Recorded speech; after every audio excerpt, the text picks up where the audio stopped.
Hello students, सलाम अलैकुम students. आज हम क्लास 12th के वेक्टर अलजेब्रा का प्रेजेंटेशन ऑफ वेक्टर्स पढ़ेंगे। इसमें पहले हम फिर से देखेंगे वेक्टर क्या होता है। ये आपको पता है, वेक्टर वो होता है जिसमें डायरेक्शन भी होता है, मैग्नीट्यूड भी होता है। वेक्टर एक डायरेक्टेड लाइन भी होती है। डायरेक्टेड लाइन, मान लो 9th 10th में हम एक लाइन ऐसे डालते थे, दिस इज अ लाइन। इस लाइन में हम खाली बोलते थे इसके एंड पॉइंट्स कौन कौन है, ए और बी, बस यहां तक, या इसके कोऑर्डिनेट्स पढ़ते थे। आज हमें जानना है इस लाइन का डायरेक्शन कहां से है और इसका मैग्नीट्यूड कहां से है, कितना है, और इसका इनिशियल पॉइंट कौन है, इसका टर्मिनल पॉइंट कौन है। डायरेक्शन आपको ऐसे जा रहा है, ये इनिशियल पॉइंट होता है, ये टर्मिनल पॉइंट होता है, और इसका मैग्नीट्यूड भी हम निकाल सकते हैं। इसके बाद मैं एक स्पेस लेता हूं, स्पेस में मैं क्या करूं, मैं एक लाइन ले लूं, उस लाइन का नाम मैं ए बी रखूं। ये इंपॉर्टेंट टॉपिक है, हमें आज पढ़ना है रिप्रेजेंटेशन ऑफ वेक्टर्स में। पहला टॉपिक आपको आएगा ट्रायंगल इनइक्वालिटी। मान लो दिस इज ए लाइन, ये स्पेस में एक लाइन है, इस लाइन का नाम क्या है, ए बी। अब मैं पहले क्या करूं, पोजीशन वेक्टर क्या होता है, पहले मुझे ये बोलो पोजीशन वेक्टर क्या होता है। पोजीशन वेक्टर उस वेक्टर को बोलता है जिसका इनिशियल पॉइंट ओरिजिन होता है। फॉर एग्जांपल ये ए है, अगर मैं इसको ओरिजिन से मिलाऊं ऐसे, ये मैंने इसको ओरिजिन से मिलाया, तब ओ ए बन गया position vector of A vector. इसका मान लो मैंने डायरेक्शन इस साइड से रखा, और बी का पोजीशन वेक्टर हम कैसे बनाएंगे, ओ बी, तब ऐसे आएगा। मान लो इसका मैंने ए बी का डायरेक्शन ऐसे रखा, तब ये ट्रायंगल है।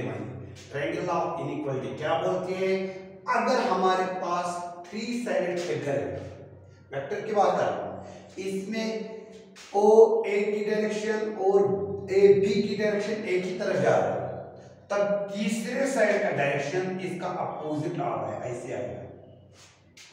अब अगर आपको ट्रायंगल ऑफ इनइक्वालिटी अप्लाई करना है, तब जिसका डायरेक्शन सेम है, डायरेक्शन ओ ए और ए बी का सेम है, इन दोनों को जमा करो, O A vector plus A B vector, वो हमेशा तीसरे साइड के बराबर होता है। ये ट्रायंगल ऑफ इनइक्वालिटी बोलती है, ओ बी वेक्टर के बराबर होगा, ओ बी वेक्टर।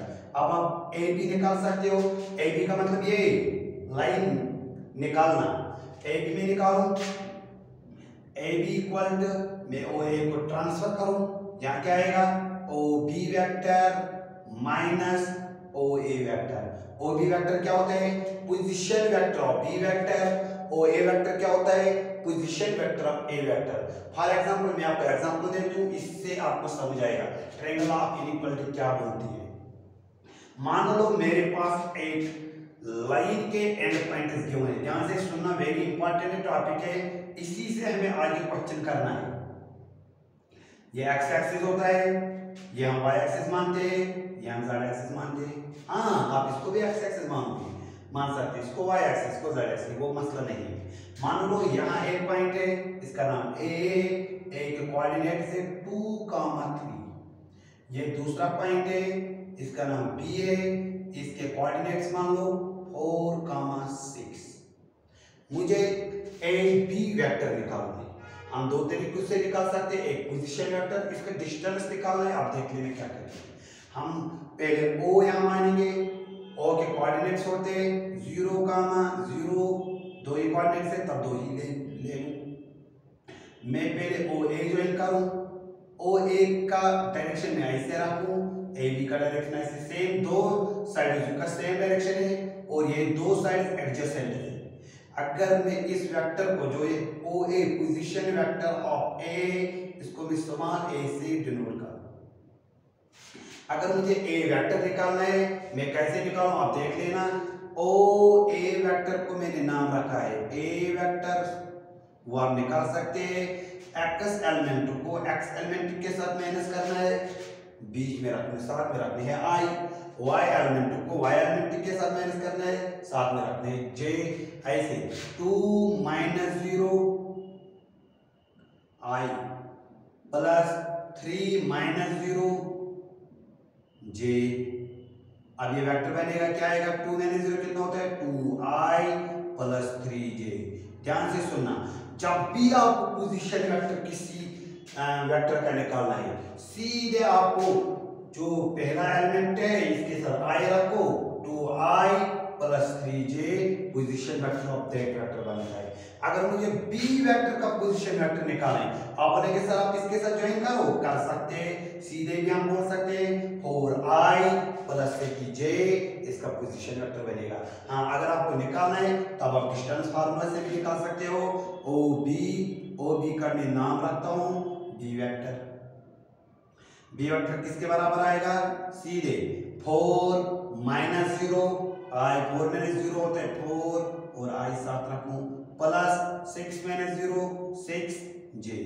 अब दो वेक्टर आया, एक आया ए वेक्टर का वैल्यू कितना आया 2i प्लस 3j। याद ही रखना आज के बाद पोजीशन वेक्टर जब भी निकालना है सीधे जो कोऑर्डिनेट होगा 2i प्लस 3j, यहाँ कोऑर्डिनेट क्या है 4 6। अगर पोजीशन वेक्टर बनाना है तब आएगा 4i प्लस 6j। अब आपको निकालना है ए बी का वैल्यू। ए बी का वैल्यू कैसे निकालेंगे, ट्रायंगल ऑफ इनइक्वालिटी बोलती है अगर किसी ट्रायंगल में दो साइड एडजेसेंट है, मान लो ओ ए और ए बी एडजेसेंट है और इनका डायरेक्शन भी सेम है, ओ ए का डायरेक्शन यहाँ है, ए बी का डायरेक्शन भी वही सेम है, जो डायरेक्शन ओ ए को है, मगर इसका डायरेक्शन रिवर्स में, ओ बी का डायरेक्शन रिवर्स है में, तब ट्रायंगल ऑफ इनइक्वालिटी क्या बोलती है, O A by triangle of inequality O A vector plus A B vector हमेशा किसके बराबर आएगा, ओ बी वेक्टर। अब आपको वैल्यू निकालना है ए बी का, A B vector equal to position vector of B minus position vector of A. सीधे ओ ए को शिफ्ट करना है। अब ए बी का वैल्यू क्या निकलेगा, ए बी वेक्टर मैंने पोजीशन वेक्टर ऑफ बी का वैल्यू रखा है, क्या रखा बी माइनस ओ ए का मैंने नाम रखा है ए। अब हम डिफरेंस भी कर सकते हैं, बी का वैल्यू कितना है 4i plus 6j minus 2i plus 3j। इसके बाद हम माइनस करेंगे। माइनस कैसे करना है, i कंपोनेंट को i कंपोनेंट के साथ, j कंपोनेंट को j कंपोनेंट के साथ, वो क्या आएगा पोजीशन वेक्टर, वो आएगा ए बी वेक्टर। इसके बाद हम एक और एग्जांपल लेता हूं क्योंकि ये इंपॉर्टेंट है, पोजीशन ये ट्रायंगल ऑफ इनइक्वालिटी ये आपको समझना जरूरी है। पहले आपको पोजीशन वेक्टर याद रखना है। पोजीशन वेक्टर उस वेक्टर को बोलते हैं जिसका इनिशियल पॉइंट ओरिजिन होता है। मैं फिर से बोलूं, ये स्पेस है,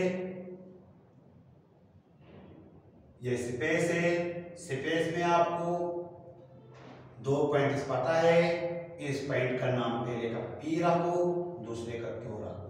मान लो आपको इसका वैल्यू निकालना, पी क्यू वेक्टर का आपको वेक्टर निकालना है, तब हम कैसे निकालेंगे, मान लो इसकी डायरेक्शन ऐसे जा रही है, अब मैं पी का पहले पोजीशन वेक्टर बनाऊं, तब पोजीशन वेक्टर ऑफ पी बनेगा ओ पी, इसका डायरेक्शन भी ऐसे रखो, और क्यू का डायरेक्शन, क्यू का भी क्या बनाऊं पोजीशन वेक्टर, तब ऐसे आएगा। अब पहले मान लो पी के कोऑर्डिनेट से 4, -2, क्यू के कोऑर्डिनेट से 5, -3, हमें निकालना है P Q vector. P Q vector कैसे निकालेंगे, देखो ये ओ पी वेक्टर है, ओ पी वेक्टर को मैं स्मॉल पी से या स्मॉल ए से डिनोट करो, ओ क्यू को मैं स्मॉल बी से डिनोट करूंगा। कोई मुझे बोलेगा ओ पी क्या है, ओ पी है position vector of P, O Q क्या है पोजीशन वेक्टर ऑफ क्यू। मुझे क्या निकालना है P Q. Triangle of inequality क्या बोलती है, O P plus P Q equal to O Q. अब अगर आपको पी क्यू निकालना है सीधे आपको आएगा O Q vector minus O P vector. अब देख लेना, अब डायरेक्ट हमेशा भी ट्रायंगल ऑफ इनइक्वालिटी लगाने की जरूरत नहीं है। मान लो आपको ए बी वेक्टर निकालना है, क्या निकालना है, A B vector. Final point कौन है, बी। यहां फाइनल पॉइंट क्यों है, उसका position vector minus initial point का पोजीशन वेक्टर।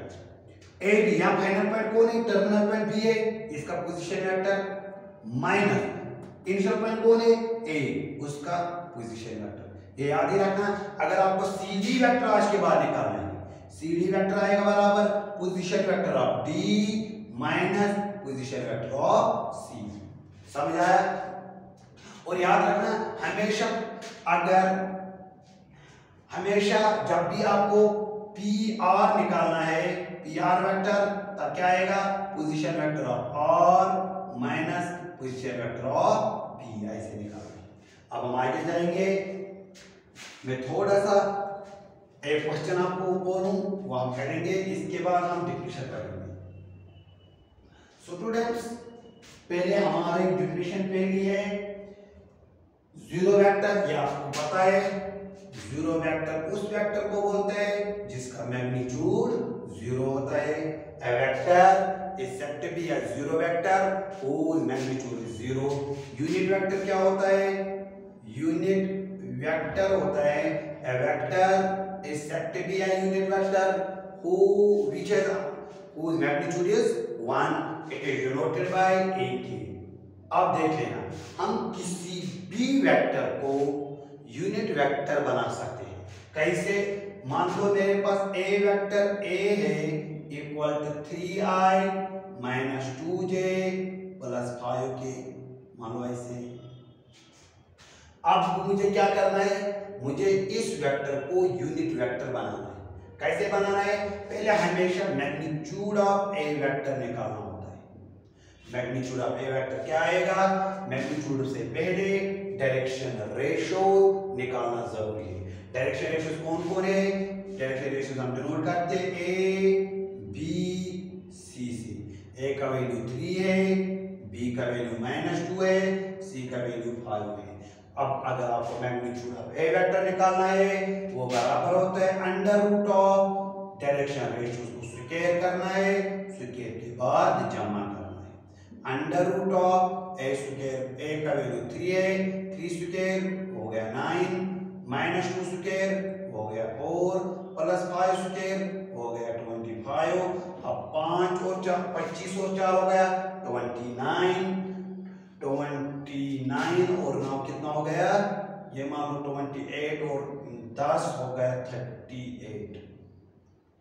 अब क्या करना है, अगर आपको unit vector of A vector निकालना है, यूनिट वेक्टर हम ए के से डिनोट करते हैं। अगर वो निकालना है, पहला जो वेक्टर है 3i minus 2j plus 5k, इसको आप डिवाइड करो किससे, मैग्नीट्यूड से, अंडर रूट ऑफ 38। अब अलग अलग दे दो, 3 divided by under root of 38 iota, -2 divided by under root of 38 j plus 5 divided by under root of 38 k। अब जो यूनिट वेक्टर में ये जो पहला एलिमेंट होता है, दूसरा होता है, तीसरा होता है, इनको हम बोलते हैं डायरेक्शन कोसाइनस। डायरेक्शन कोसाइनस हम L M N से डिनोट करते हैं, ये याद रखना। अगर L M N निकालना है, पहले यूनिट वेक्टर निकालना जरूरी है। अब पहले हम यूनिट वेक्टर का फार्मूला बोलेंगे। यूनिट वेक्टर ए के जिसको हम बोलते हैं, एक बार पहले पूरा वेक्टर लिखना पड़ता है, ए vector divided by magnitude of A vector. ये पहले फार्मूला याद रखना यूनिट वेक्टर के लिए। नंबर अगर आप इसको मैग्नीट्यूड निकालेंगे, इसके मैग्नीट्यूड क्या होगा, 1 होगा, नंबर फर्स्ट। नंबर सेकंड, अगर एल को स्क्वायर करोगे, एम को स्क्वायर करोगे, एन को स्क्वायर करोगे, बाद में जमा करोगे, एल का वैल्यू कितना है, 3 divided by under root of 38 whole square. M का वैल्यू कितना है, -2 divided by under root of 38 whole square. N का वैल्यू कितना है, 5 divided by under root of 38 whole square. अब क्या आएगा, 3 स्क्वायर हो गया 9 डिवाइडेड बाय 38 -2 स्क्वायर होता है 4 divided by 38 plus 25 divided by 38। अब ये 38 हम कॉमन निकाल सकते हैं। 38 जब आप कॉमन निकालोगे ऊपर भी 38 आएगा। 38 डिवाइडेड बाय 38 इक्वल टू 1। याद रखना डायरेक्शन कोसाइनस को अगर हम स्क्वायर करेंगे, पहला डायरेक्शन कोसाइन L होता है, दूसरा डायरेक्शन कोसाइन M होता है, तीसरा N होता है। इनको स्क्वायर करो फिर जमा करो, L square plus M square plus M square equal to 1। ये L कभी कभार इसके बराबर भी होता है। L equal to cos of alpha, M बराबर होता है cos ऑफ बीटा, N बराबर होता है cos ऑफ गामा। अगर हमारे पास कभी कभार अल्फा बीटा गामा पता है, हम उस तरीके से भी डायरेक्शन कोसाइन निकाल सकते हैं। cos के अल्फा के साथ cos लगाना, बीटा के साथ cos लगाना, गामा के साथ cos लगाना। ऐसे भी याद ही रखना। फिलहाल L equal to cos alpha, M equal to cos beta, N equal to cos gamma. दो तरीके से डायरेक्शन कोसाइन हम निकाल सकते हैं। कैसे कैसे? पहले यूनिट वेक्टर के I कंपोनेंट का कोएफिशिएंट, J कंपोनेंट का कोएफिशिएंट, K कंपोनेंट का कोएफिशिएंट, या ऐसे, या अगर हमें पता है अल्फा बीटा गामा, ये अल्फा क्या होता है, ये x एक्सिस के साथ कितना एंगल बनाता है, बीटा y एक्सिस के साथ कितना एंगल बनाता है, गामा z एक्सिस के साथ कितना एंगल बनाता है, फिर cos of alpha, cos of beta, cos of gamma. L बराबर होता है cos ऑफ अल्फा, M बराबर होता है cos ऑफ बीटा, N बराबर होता है cos ऑफ गामा। ये हम आगे आगे पढ़ेंगे। जीरो वेक्टर याद रखना जिसका मैग्नीट्यूड 0 होता है, यूनिट वेक्टर याद रखना जिसका मैग्नीट्यूड 1 होता है। जीरो वेक्टर हम डिनोट करते हैं जीरो वेक्टर से, और यूनिट वेक्टर हम डिनोट करते हैं a से। यूनिट वेक्टर का फार्मूला क्या है, a equal to a vector divided by magnitude of a vector. इसके बाद पहले हम पढ़ेंगे कोइनिशियल वेक्टर क्या होता है। कोइनिशियल vector,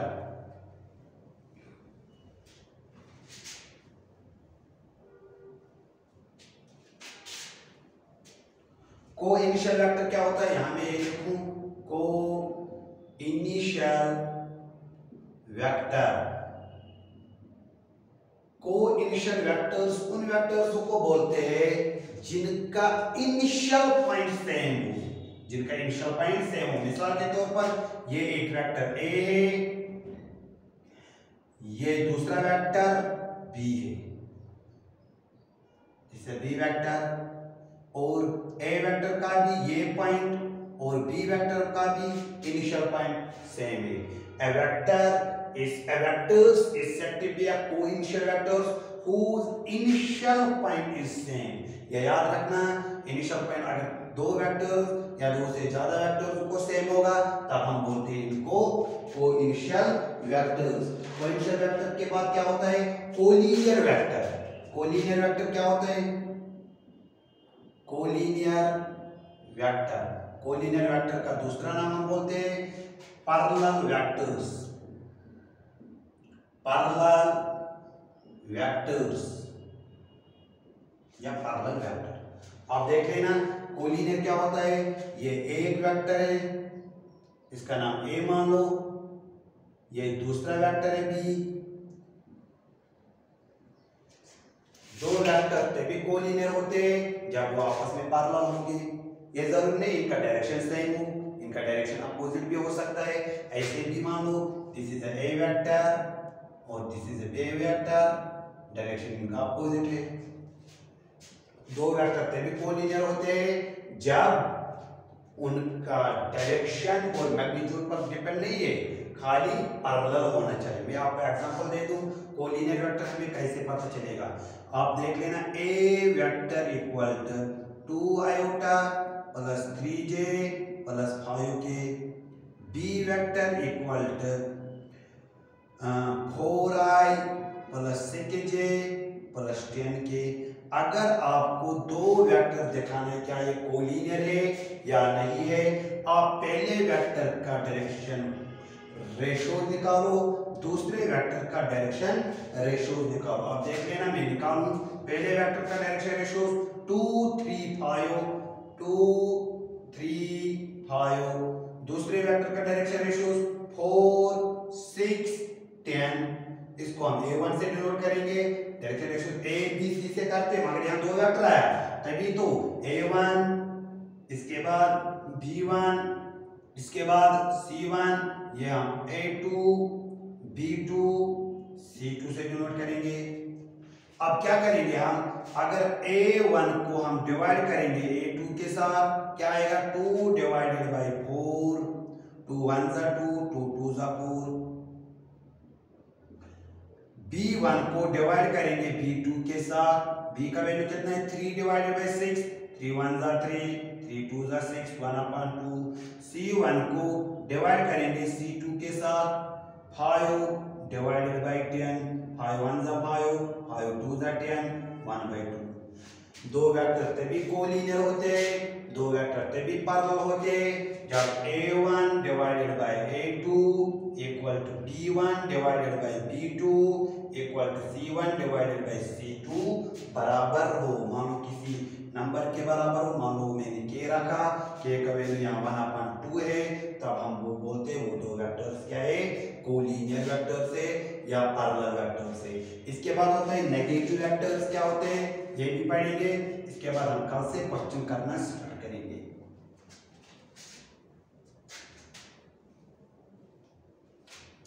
negative vector, negative vectors या वेक्टर्स, दो वेक्टर तभी नेगेटिव होते हैं इनका डायरेक्शन अपोजिट होना चाहिए, मैग्नीट्यूड सेम होना चाहिए। मान लो ये एक वेक्टर है, इसका मैंने नाम रखा है ए वेक्टर, ये दूसरा वेक्टर है, इसका मैंने नाम रखा है बी वेक्टर, मगर इसका डायरेक्शन अपोजिट है। तब हम बोलेंगे ये दो वेक्टर्स नेगेटिव वेक्टर्स है। नेगेटिव वेक्टर्स कभी कभार पैरेलल भी हो सकता है, कभी कभार कोइंसाइड भी हो सकता है। ये ए वेक्टर है और इसका उल्टा यहां से जाएगा, ये बी वेक्टर है, इसको हम डिनोट करेंगे माइनस ए वेक्टर, इसका उल्टा। आज हम इतना ही पढ़ेंगे, कल हम आगे जाएंगे। Thank you.